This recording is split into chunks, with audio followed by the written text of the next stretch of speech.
Hi everyone, welcome back to my booktube channel, Lisa in Bookland. Today I'm going to bring you a video about my bookish buzzwords or my bookish tropes that I most enjoy. I have to say that this video is very much inspired by Charlotte from Coiny Reads' recent video about things that she didn't like in books. So I'll link that down below, and a comment from her really got me going, I suppose, wondering what I did and didn't enjoy. For each trope I'm going to mention one book that I really did like with this trope. I'm going to try and make them be ones I haven't talked about too much on this channel before, and then also one book from my TBR that I think has this trope. And I think I'd maybe like to do a follow-up video someday about when I have all of these books from my TBR read to see whether they lived up to my expectations with the trope. So yeah, on to the books. Probably my favourite bookish trope, and one that'll always make me guaranteed to be interested in a book if it's the right kind of book, is anything like about class. I really enjoy this being discussed in a book, especially I suppose in a historical context. I'd say there's kind of two buckets that I enjoy with this. So there's the rags to riches one, I suppose, and then the relationship between people of different classes, whether it's friendships or romances, or I suppose to a lesser extent conflict, but I prefer, I suppose, being an optimist, I prefer when people can kind of work together. Kind of cheating for this one that I'm going to have two books that I really enjoyed, so one for each kind of bookish. So the first, I suppose, is kind of the more rags to riches kind of book, and that is Only Time Will Tell by Jeffrey Archer, which is the first book in the Clifton Chronicles. I actually haven't read any of the rest of the Clifton Chronicles, but I'd say it's because this book deals most in like what I'm interested in for this trope. So this is the story of Harry Clifton, who's kind of born into a poor family. His father, I think, works in the docks. His mother, you know, has to struggle to make ends meet. And there's a lot of kind of darker secrets in their past, but he is a very gifted singer, and he actually gets put in for a choral scholarship at this prestigious boarding school, where he has to try and fit in, and there's like differences between him and his fellow pupils. And I have to say, I never hear this book like recommended for, I don't know if it would be dark academia, but anybody that's interested in books set in schools or universities. It does end up in Oxford as well. This is definitely a good recommendation for them. I suppose that my sisters wouldn't read an awful lot, but I did recommend this book to them because it was such a fast read, and they said that that was the aspect of this book that they most enjoyed as well, was the school and university setting. There is a bit of a weird plot twist, but halfway through I'd like to revisit it again and see if I found it as weird the second time, but yeah, and maybe someday I will read the rest. I know Jeffrey Archer is maybe a bit of a contentious author sometimes. He's probably not exactly high literature, but certainly a very, very enjoyable book. The second book I'm going to recommend for this, I suppose, is more the other side, like relationships between people of differing classes, and I actually read this book this year, and I know I talked about it a lot at the time, but that's Remarkable Creatures by Tracey Chevalier. So this book is set in the early 1800s anyways, and it's about Mary Anning and Elizabeth Philpott. They're both real historical figures. Mary was from a much more humble background than Elizabeth. So they're both fossil hunters in their own way, but the way they approach it is different because of their different classes, and the opportunities they get are different. Yeah, I don't want this video to be too long, but I talked about that at length in a wrap up I did. I can't remember which one, but I'll link it down below if you want to know more about this book. Tracey Chevalier is a brilliant author. I love the way she writes, and I'll definitely be reading more by her, but yeah, I just loved this that aspect of this book in particular. And yeah, it's all set in Lyme Regis, which of course is beautiful. So yeah, Remarkable Creatures I really, really recommend. The book that's on my TBR for this then is Miss Emily by Nuala O'Connor.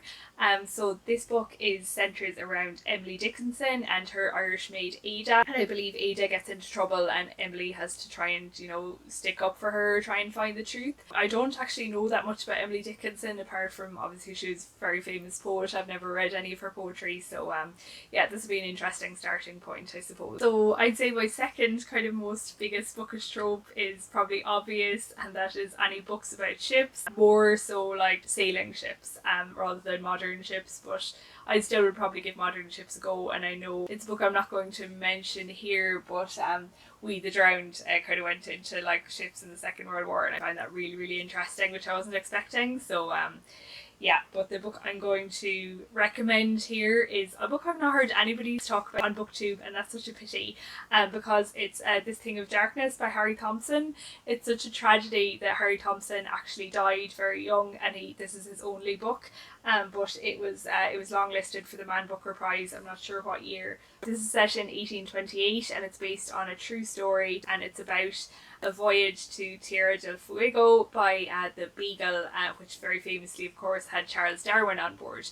But equally, this book is about Robert Fitzroy, the captain of the ship. I love as well that it kind of has links to like the Wedgwoods, you know, of pottery fame. It's a story about the friendship between Fitzroy and Darwin, which can be tumultuous at times, what they saw in Tierra del Fuego, and what they brought back. I suppose I wasn't aware of the story behind this beforehand, but other people might be. Just such a good book, so wonderfully written.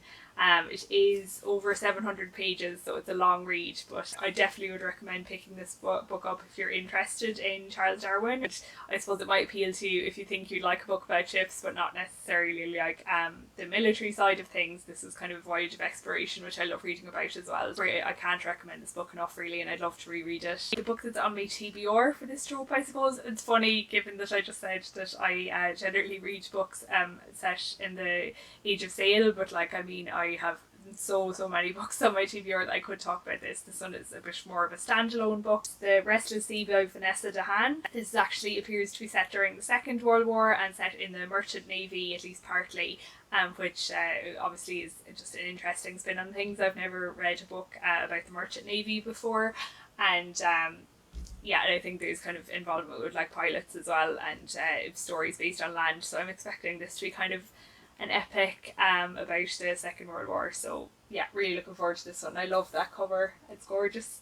So yeah, so the next trope I'm going to talk about is a little bit more unusual, and that is books about sheep. I'm from a farm myself, a sheep farm, so like anything with a sheep on the cover is going to draw me, and it definitely drew my mum, who bought this book for me in 2006, the 30th September. I remember the day we bought it, and yeah, so this book is really unusual, and I read it many times when I was younger, even though I don't think I really understood the end a lot when I read it when I was younger, so I'd love to reread it.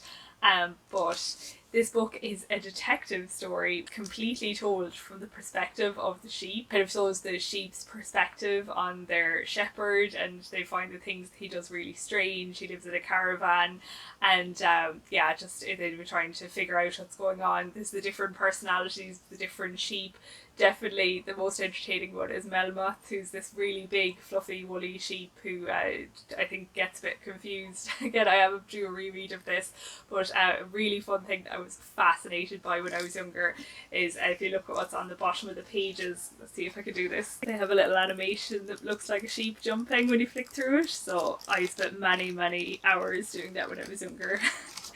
So I never saw that in a book before. It's just really nice. I've never heard this book talked about before, but apparently it's Leonie Swann's first novel. I've never read anything else by her, and it's being translated into 16 languages. So yeah. Oh, I forgot. Just looking at the back, there's a sheep called Miss Maple, who's kind of, you know, the organizer. So she's obviously based on Miss Marple. So yeah, that's just a bit entertaining. So a book from my TBR set in the countryside is the classic that I remember hearing mentioned by Lucy the Reader, and I saw it obviously second hand in a second hand bookshop in Galway, so I decided to pick it up, and that is South Riding by Winifred Holtby. I know more or less nothing about this book. I can see that it was first published in 1936, and it has this beautiful inscription from 1945 at the front. Daddy, with much love from Dorothy and Verida and Valentine. The joy of second-hand books. I believe it's kind of set in a small country village. I believe it's something about like a town council. When we hear town council, we always think of that one viral video, but it's split into Book 1, Education, Book 2, Highways and Bridges, Book 3, Agriculture and Small Holdings, Book 4, Public Health. I wonder if I picked up the right book at all, but yeah, I believe it's set in kind of a small village or small town in Yorkshire, in a fictional part of Yorkshire. I don't think there is South Riding. Anybody from England, correct me if there is, but yeah, looking forward to this one when I do get to it. So the next trope I'm going to talk about, again, it's something that would really draw me to a book. Unfortunately, it's not always obvious from the blurb, but I do love a book about happy single middle-aged women. So even if they start off sad, as is the case in the recommendation I'm going to make for this, which is A Single Thread by Tracey Chevalier. That book is set just after the Second World War, when there was kind of, you know, a lot more women than men, and as a result there was a lot of unmarried women around, often in very kind of difficult financial circumstances. And I just love that book, where she kind of learns to value herself, or learns to, you know, find joy in life and new hobbies. Wasn't a huge fan of the ending, but that was just personal preference. So yeah, again, another Tracey Chevalier. I've just loved. They're the only two books I've read from her, but I've loved them both. The book that's on my TBR for this then is Miss Benson's Beetle by Rachel Joyce, which I've heard mentioned a good few about, I think especially by Aoife from Words of Clover. It's set in 1950, and it's about this female scientist who I think packs in her job and decides to go hunting off across the world for this specific type of beetle. I thought it was the beetle the car first, and I have a beetle, so I was excited, but no, it's actually a beetle, an insect, which is fine too. For this expedition she wants to hire an assistant, but the assistant actually ends up being somebody that she doesn't expect, or doesn't appear to be very suited for the role. So yeah, I'm just really excited for this one, and the names are so great. The scientist is called Marjorie Benson, who's obviously the Miss Benson of the title, and Miss leads me to believe that she isn't married, as well as she probably wouldn't have been allowed to go globe-trotting if she was married in the 1950s. And the assistant that she ends up getting is Enid Pretty. Aren't they great names? So yeah, I'd say this would be a great one. So the next trope is, how to describe this one? So Irish people in the like Napoleonic Wars or the Crimean Wars, or like First World War, I think it's something that's often very overlooked, and definitely in Ireland we've had a very kind of complicated history with recognising the men that fought even in the First World War. That's become a lot better now, but it's just, I suppose, it always leads to very interesting kind of conflicts, especially the First World War, I suppose, when they were abroad, when they heard about like 1916 and then came back, and, you know, the country completely changed, like swung from, you know, people being encouraged to go and fight in the war to fight for home rule, to then come back and Sinn Féin was coming to power, and there was definitely a drive for the home rule wasn't good enough anymore. So it's always interesting. But I know I said I'd meant to talk about books I don't mention too much, but really I just love that aspect of this book in particular, and that's Master and Commander by Patrick O'Brien, set in 1798, 1799, and I suppose people are familiar with Irish history, and those dates would spark something straight away, but I can't really go into the details here about without spoilers about why I love this book so much. There's two kind of main characters in these books, so Captain Jack Aubrey and his ship surgeon Stephen Maturin. And Stephen Maturin is half Irish and he's Catholic, and he's certainly very sympathetic to Ireland. He has estates back there. Sometimes I do worry about his estate in Clare. I hope he has a good agent looking after it when he's wandering around the world with Jack. But there's another character in this book that definitely has an interesting relationship with Stephen. I really can't say any more without spoiling it, but definitely this book is where it's most prominent. And when I read this book, I was so excited that it was going to develop even more, because this book was like set before 1800, and then I was like, I thought it was going to go into like about the Act of Union and you know, Stephen's opinion on that, but it's kind of dropped mostly from the books after this. It still does come up in odd time, including one very interesting situation in the later books where Stephen is a bit conflicted. Yeah, obviously it's like a small part of the books, but it's something I really value in them a lot. It's so nuanced, I think. The book I have on my TBR for this is exactly about the situation I mentioned about the First World War, and it's A Long Long Way by Sebastian Barry. I can't believe I've not read any Sebastian Barry. I have a real feeling that I'm going to really enjoy him. It's about William Dunne, who goes to fight for the Allied forces in World War One. So yeah, can't wait to get to this one. So I suppose that is somewhat linked to the next one, which is, you know, I'm obviously very interested in the Regency period, the Napoleonic Wars, so anything set in that period will always make me pick it up in a shop and have a look. The recommendation I have for this was a booktube darling a few years ago, and that is And Now We Should Be Entirely Free by Andrew Miller. Andrew Miller, again, is a brilliant author, and I think my favourite thing about this book, the cover is beautiful, but actually I got a faulty copy that has two dust jackets, which always, I just love that I got that. So this is about a soldier called John Lacroix, who comes back to England after the retreat to Corunna in 1809. He has PTSD, and there's a lot of flashbacks about the horrific things that he saw during that retreat, and I suppose during the war in general. And he also meets this this young woman, I suppose, that he ends up having to go on a bit of a journey with for an interesting reason as well. I thought it captured the Regency period very well. And the book that I have on my TBR for this is very different, but it's A Lady's Guide to Fortune Hunting by Sophie Irwin.